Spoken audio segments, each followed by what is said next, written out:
तर मी आज बनवत आहे डोसा आणि चटणी। तर या तुम्हाला दाखवते कशी मी बनवते ही रेसिपी, डोशाची रेसिपी। हाय फ्रेंड्स, तर मी आज बनवत आहे डोसा। हे डोसेचं पीठ तयार करण्यासाठी मी 2 ग्लास तांदूळ घेतला आहे आणि 1 वाटी उडदाची डाळ।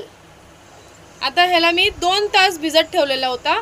आता मी ह्याला मिक्सरमध्ये वाटून घेते।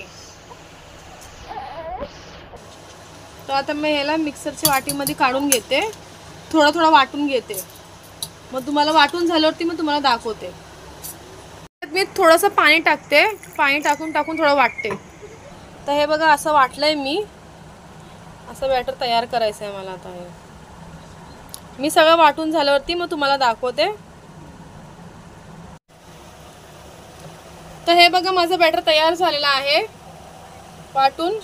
आता मी ह्याला 2 तास ठेवते। 2 तास ठेवून मग मी ह्याचे डोसे बनवणार, मग तुम्हाला दाखवते कसे बनवते। आणि फ्रेंड, जे आवाज येतो ना ते माझी मुलगी आहे 9 महिन्याची, ते प्लीज तिचा आवाज येतो, सॉरी या, जरा तिच्या आवाजावरती लक्ष नका देऊ। पण माझी व्हिडिओ लाईक करा, शेअर करा आणि सबस्क्राईब करा। आता मी यात टाकते स्वादानुसार मीठ।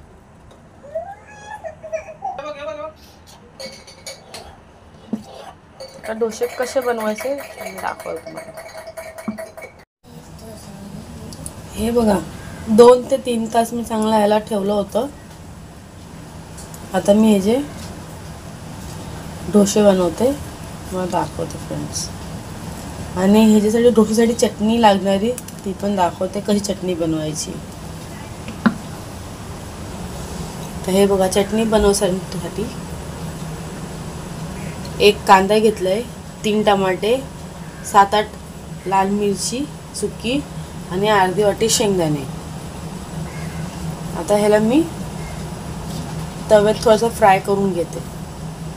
तर तव्यामध्ये टाकते मी 1 चम्मच तेल,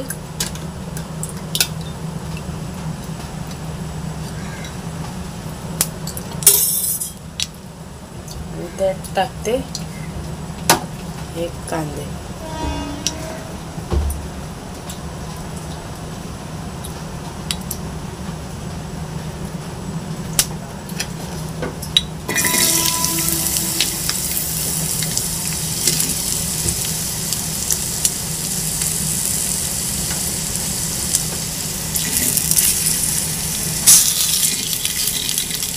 हे टमाटर,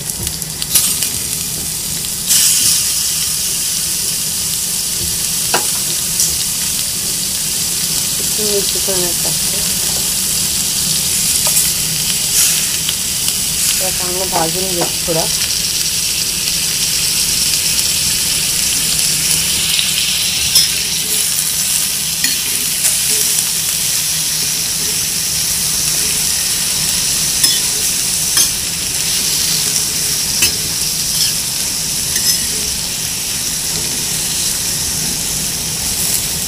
तर मी याला थोडं भाजून घेते।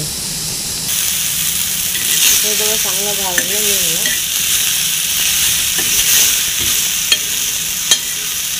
आता मी याला काढून घेते।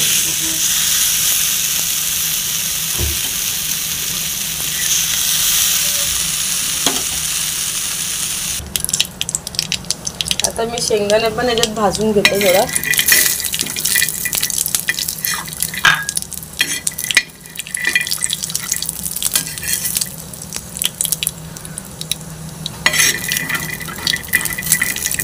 भाजून घे थोडं। हे बघा शेंगदाणे पण चांगले भाजले मी, आता ह्याच्यात काढून घेते मी।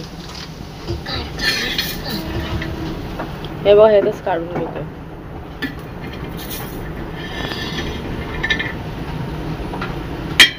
ते वाटून झाल्यावर तुम्हाला दाखवते। हे बघा चटणी वाटून झालेली आहे। आता मी ह्याला तडका देते। हे बघा तेल गरम झालेलं आहे। आता मी ह्याच्यात राई आणि जिरा टाकते। आता तडका मी ह्याच्यात टाकते।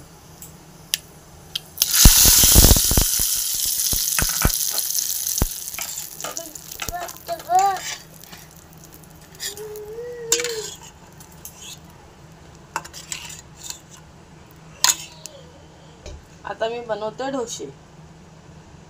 ते कसे बनवते तुम्हाला दाखवते. पॅन चांगला गरम झालेला आहे. आता मी हे बॅटर घेत टाकते.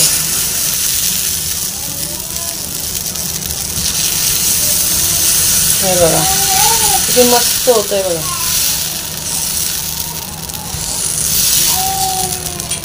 तर झाल्यावर मी दाखवते. आता मी याच्यात थोडंसं तेल टाकते,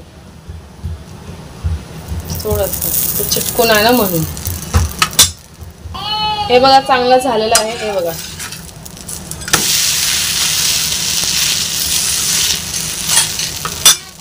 हे बघा. आता पलटी करून दाखवते. हे बघा आता मी असेच डोसे बनवून मग तुम्हाला दाखवते. हे बघा माझा हे पण डोसा चांगला तयार झालेला आहे. आता मी तुम्हाला असं हे बघा. हे बघा डोसा बनवून तयार झालेला आहे. तर कशी वाटली माझी रेसिपी नक्कीच मला सांगा आणि प्लीज लाईक करा, शेअर करा आणि सबस्क्राईब करा.